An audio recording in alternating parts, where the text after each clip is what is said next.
Hi viewers, welcome to our channel. ప్రస్తుతం మనతో ఉన్నారు హైకోర్టు అడ్వకేట్ అలాగే పొలిటికల్ అనలిస్ట్ హనుమంత్ ప్రసాద్ గారు. నమస్తే sir. Sir, AP high court police వ్యవస్థకు సంబంధించి వాళ్ళ యొక్క తీరుతెన్నులకు సంబంధించి ఆగ్రహం వ్యక్తం చేసినట్లుగా పేపర్లో కథనం. పెద్దల పోలీసుల ఇష్టారాజ్యంపై హైకోర్టు తీవ్ర ఆగ్రహం. పెద్దల మెప్పు కోసం పనిచేయొద్దు, సమస్య వస్తే వాళ్ళు మిమ్మల్ని కాపాడరు, హద్దు మేరొద్దు అంటూ హైకోర్టు ఆగ్రహం వ్యక్తం చేసినట్లుగా ఒక కథనం. ఏం సార్ అసలు ఈ కథనాన్ని ఎలా చూడాలి? హైకోర్టు ఆ రకమైనటువంటి వ్యాఖ్యలు చేసిందా? ఒకవేళ చేస్తే ఎందుకు చేయాల్సినటువంటి పరిస్థితి వచ్చింది? పోలీస్ వ్యవస్థ అంత దారుణంగా పనిచేస్తుందా ఆంధ్ర రాష్ట్రంలో? ఏం చెప్తారు సార్ అసలు దీని సంబంధించి? హైకోర్టు పలు సందర్భాల్లో పోలీసులకి టైం వచ్చినప్పుడల్లా అక్షింతలు వేస్తూనే ఉంది.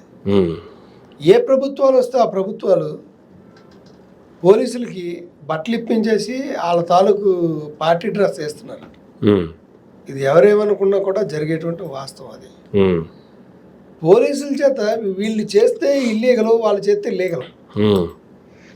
వాళ్ళ చేత నచ్చని వారి మీద తప్పుడు కేసులు పెట్టి జైళ్ళల్లో మగ్గించేలాగా ఏర్పాటు చేస్తున్నారు. అసలు అది కేసులే కావు, పెట్టడానికి చూస్తే అవి కేసులే కావు. ఒకళ్ళు తిట్టాడు ఒకడిని, ఆ తిట్టినందుకు కేసు ఏముంటుంది? ఉండదు, న్యూసెన్స్ కేసు కింద ఉంటుంది. దాన్ని తీసుకెళ్ళి ఆడు బలవంతపు వసూలు చేసాడని, మత విద్వేషాలు రెచ్చగొడుతున్నాడని చెప్పి ఈ రకమైనటువంటి పెద్ద పెద్ద సెక్షన్లు పెట్టేసి లోపలేసేయడం. అంటే నోటీసులు ఎవరు, ఇంకోటి ఎవరు. సో దాని మీద ఇవాళ హైకోర్టు అక్షంతలు వేసింది. అక్షంతలు వేస్తూ ఈసారి గతంలో చెప్పిన దానికి ఈసారి చెప్పిన దానికి డిఫరెంట్ ఏంటంటే, ఈసారి కోర్టులో మ్యాజిస్ట్రేట్లను కూడా అక్షంతలు వేసింది. దిగువ కోర్టుల్లో పోలీసు వాళ్ళు ఏం పెడుతున్నారో, ఏ కేసులు పెడుతున్నారు, అక్కడ పెట్టిన సెక్షన్ ఏంటి, వాళ్ళు రాసిందేంటి, ఆ పత్రాలను కొంచెం వివరంగా చదవండి అయ్యా బాబు. అవి ఏం చదవకుండా కింద కోర్టులు ఒక మెకానికల్గా 14 రోజులు రిమాండ్లు వేసేస్తున్నారు.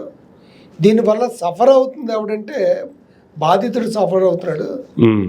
అంటే మాకేమి తెలియదు అనుకుంటున్నారా బయట జరిగేది, లేకపోతే తెలిసినా ఏమీ చేయలేమనుకుంటున్నారా అనేటువంటి విషయాన్ని పోలీసులు సూటిగా ప్రశ్నించింది.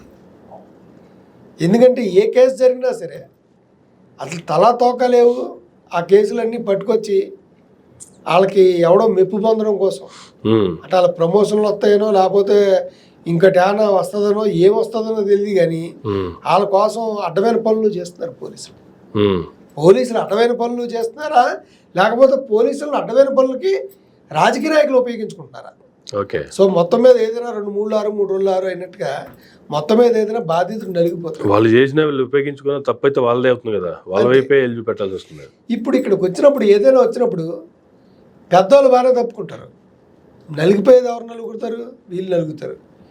నెక్స్ట్ టైం వస్తారు. వీళ్ళందరూ కూడా ఉద్యోగాలు కోల్పోయే వ్యక్తులే. ఎవడో మొప్పు కోసం చేస్తారు.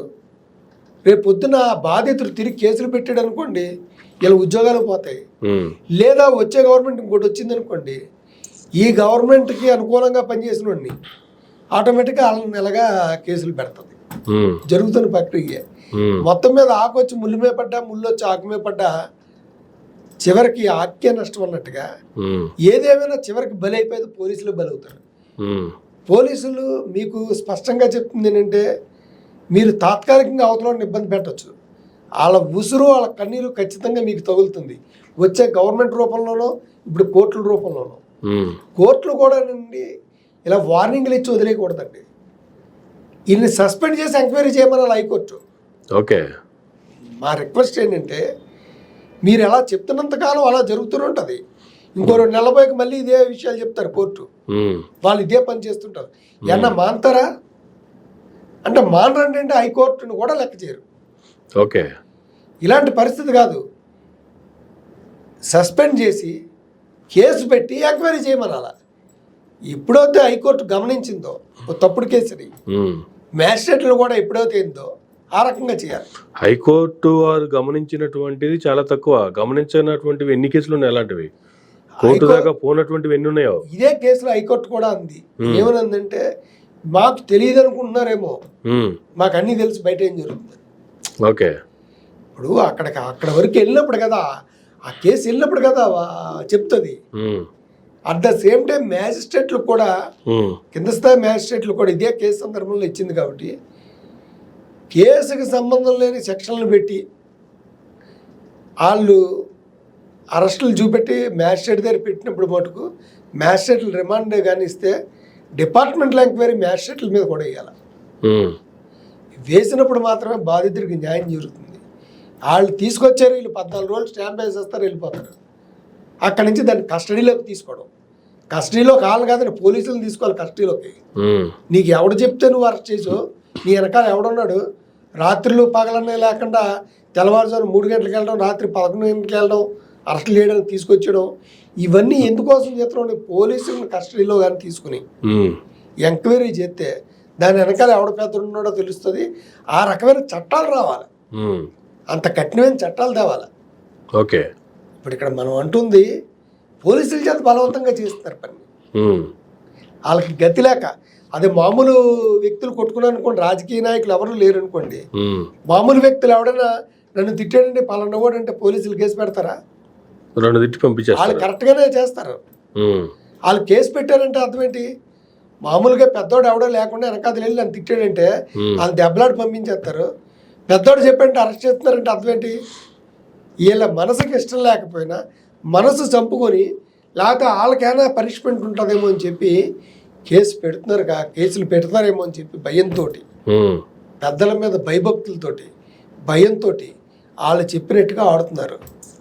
కోర్టు అదే అంది, నువ్వు వాళ్ళు చెప్పినట్టుగా ఆడుతున్నావు, రేపు పొద్దున్న విపరీతమైన పరిణామాన్ని ఎదుర్కోవాల్సి వస్తుంది. తేడాలు వస్తే జాగ్రత్త. కానీ ఓ పక్క అధికారులు కావచ్చు, లేదంటే మంత్రులు కావచ్చు, చాలా నిష్పక్షపాతంగా వ్యవహరిస్తున్నాము.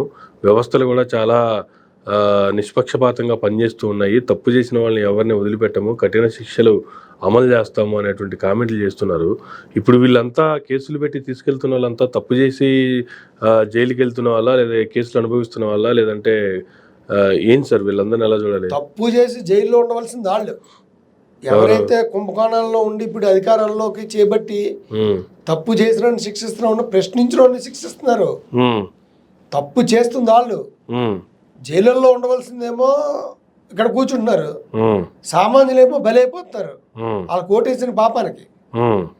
ఏంటి తప్పు చేయడం? ఇప్పుడు మన కేసులో ఏ కేసులో ఉదాహరించింది అనుకున్నారు? ఇది ఆ ప్రేమ్ కుమార్ అనేటువంటి దళిత సంఘానికి చెందిన వ్యక్తి, మీరు ఊరూరులో కూడా గుంతలు పోడ్చట్లేదు, గుంతలు పోడ్చమని అడిగితే ట్యాక్సులు కట్టిస్తున్నారు, టోల్ ట్యాక్సులు కట్టించి ఇది చేస్తున్నారు, వ్యంగ్యంగా కార్టూన్ వేసాడు.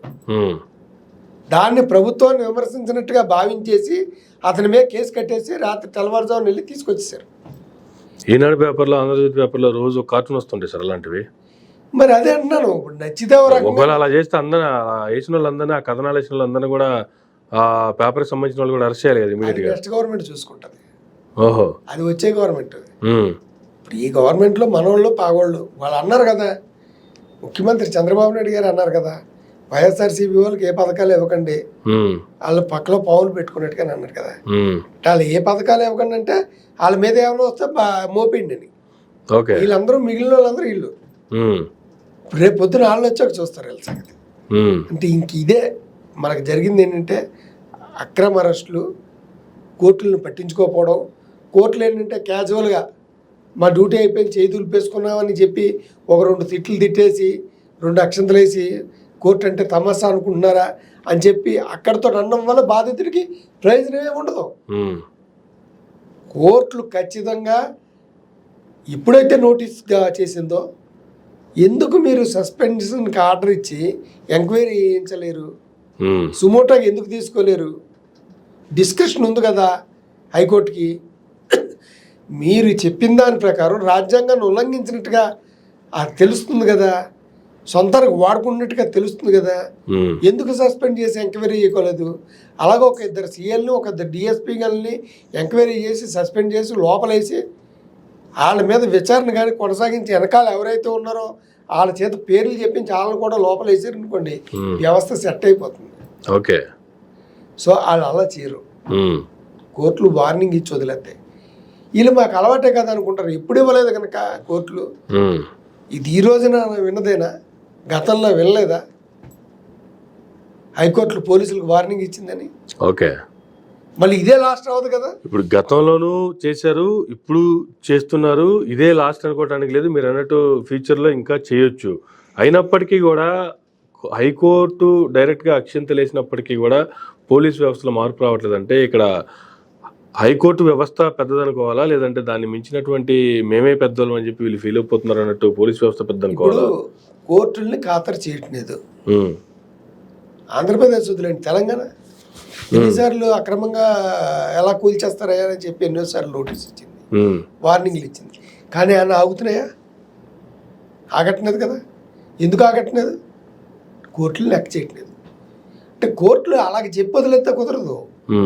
ఇద్దరిని సస్పెండ్ చేయించాలా, ముగ్గురికి జైలు శిక్ష చేయించాలా, అప్పుడు కోర్టు అంటే భయం పడుతుంది. కోర్టులు కొన్ని సుమోటోగా తీసుకున్నాయి. సుమోటోగా తీసుకుని అవి చేయకపోవడం వల్ల ఇటువంటి పరిస్థితి దాపరించింది. ఓకే, కోర్టులు కొంచెం తీవ్రంగా దీన్ని పరిగణించాలండి. ఒక సామూడు 100 మంది దోషులు తప్పించుకున్నా పర్లేదు, కానీ ఒక అమాయకుడికి శిక్ష పడకూడదు. ఇక్కడ వందలాది అమాయకులు శిక్షకు గురవుతున్నారు, వేతనలకు గురవుతున్నారు, బాధలకు గురవుతున్నారు. సో వీళ్ళందరినీ దృష్టిలో పెట్టుకుని అక్షంతలతో సరిపోదు, సస్పెండ్ చేయించండి, ఎంక్వైరీ చేయించండి, వాళ్ళ కఠినమైన శిక్షలు పడేలాగా చేయండి. ఒక్కసారి పడితే రెండోసారి పోలీసులందరూ కూడా తప్పుడు పనులు మాత్రం చేయిస్తే మేము చెయ్యము అని చెప్తారు. ఓకే, జెన్యూనిటీ ఉంటే మేము కేసులు చేస్తాం, నా తెలియదు అని ఖచ్చితంగా చెప్తారు. ఇప్పుడు కోర్టులు కేవలం దెబ్బలాడేసి వదిలేస్తాయి, ఆ టైంకి అలాగంటే సరిపోతుంది అన్న భావన తీసుకొస్తే ఇలాగే ఉంటుంది. సో ఫైనల్గా దీని మీద ఏమైనా అవుట్కమ్ వచ్చే అవకాశం ఉందంటారా? ఒకవేళ ఇలానే కంటిన్యూ అవుతూ ఉంటే కోర్టులు ఇంకా సీరియస్ అయ్యే అవకాశం ఉందంటారా? లేదు ఈ రకంగా మందలింపులకే చర్యలకే సరిపెట్టేటువంటి పరిస్థితులే ఎదురవుతాయంటారా? మందలింపులకే సరిపెట్టే అవకాశం ఉంటుంది, తీవ్రంగా మందలిస్తారు, అంతకు మించి ఏం చేయరు. సో ఇప్పుడు మందలించారు, ఈసారి ఇంకొంచెం తీవ్రంగా మందలిస్తారు. ఏంటనుకున్నారు, రాబోతే ఇక్కడికి రావాలంటారు, అలా అయితే కౌంటర్ పడేస్తూ ఉంటారు, టైం అడుగుతారు, అక్కడితో ఇది అయిపోయింది. మీరేమన్నా న్యాయ వ్యవస్థ కంటే మీదేమన్నా పెద్ద వ్యవస్థ అనుకుంటున్నారు అనేటువంటి కామెంట్లు కూడా హైకోర్టు వారు చేశారు. అంటే ఇంకా అప్పటికి కూడా వ్యవస్థలో మార్పు రాదంటారు. అవునండి, ఇప్పుడు ఏంటంటే వాళ్ళు న్యాయ వ్యవస్థను ఖాతరు చేయరు. అది కూలగొట్టద్దని ఆర్డర్ ఉంటే కూలగొట్టేస్తారు. పలానా ఓడి కాంపెన్సేషన్ ఇమ్మంటే ఎవరు, పలానా ఓడిని ఎందుకే అరెస్ట్ చేస్తారు, మీరు చట్ట ప్రకారం వెళ్ళండి, ఉన్న కేసు ఏంటి. ఇప్పుడు కేసులు పెట్టాక అరెస్ట్ చేస్తున్నారా, అరెస్టుల కోసం కేసులు పెడుతున్నారా అన్న ప్రశ్న వేసింది. మరి ఇంత వేసినా కొంచెం ఏం చేస్తారు వాళ్ళు? ఇప్పుడు ఇలా ఓన్ డెసిషన్ తీసుకొని కూడా అది కోర్టులకి తెలుసు ఆ విషయం కూడా. ఇప్పుడు పోలీసులు వాళ్ళ ఓన్గా చేసేస్తామని చెప్పి ఆ మినిస్టర్ గారు ఎమ్మెల్యే గారు వచ్చినప్పుడు మేము చూసుకుంటామండి, మాకు తెలుసండి అన్న పరిస్థితి ఉంది వాళ్ళకి. అలాగని కోర్టుల్లో మేము కాదండి ఇలాగ చేయమండి, మేము మా వెనకాల మాకు ప్రెజర్ రావడం వల్ల మేము చేస్తున్నామండి అని చెప్పే ధైర్యం ఉందా? అక్కడ అలాగా చెప్పలేరు. అక్కడి నుంచి వచ్చి కోర్టులు మమ్మల్ని మందలించే కాబట్టి మీకు చెప్పినట్టుగా మేము చెయ్యం, అందులో జెన్యూనిటీ ఉంటేనే తప్ప మేము కేసులకు పెట్టం అని చెప్పేటువంటి పరిస్థితి లేదు. అంటే ఈ చెవిలో ఎన్నో ఆ చెవిలో వదిలేయడం, ఎక్కడిదక్కడే పని, అక్కడ వదిలేసాక ఇక్కడికి వస్తారు మళ్ళీ మామూలు పని, ఈ రకంగా జరుగుతుంది. కోర్టులే కొంచెం ఇనిషియేట్ తీసుకుని వాళ్ళకి 2-3 జైలుకి పంపించి శిక్షలు వేయించి కస్టడీ పెట్టి ఎంక్వైరీ చేయితే మా వెనకాల ఎవడున్నాడో చెప్పమని అలా ఆ పెద్దోడు పేరు చెప్పేంత వరకు వదలకూడదు. ఇప్పుడు వీళ్ళు తిట్టినోని తీసుకొచ్చి నీ వెనకాల ఎవడున్నాడో ఆ పేరు చెప్పి ఈ పేరు చెప్పంటున్నారు కదా, ఆ విచారణ పోలీసులు ఎందుకు చేయకూడదు? సో ఆ రకంగా చేసిన రోజు నాడు కొంత వ్యవస్థ మెరుగుపడుతుందేమో రాజకీయ నాయకులు. అందువల్ల లేకపోతే రాజకీయ నాయకులు కలిసి మనం ఇచ్చిన వాళ్ళతో ఏముంటుంది, అంతకంటే ఏం చేస్తారు వీళ్ళు అని పరిస్థితి.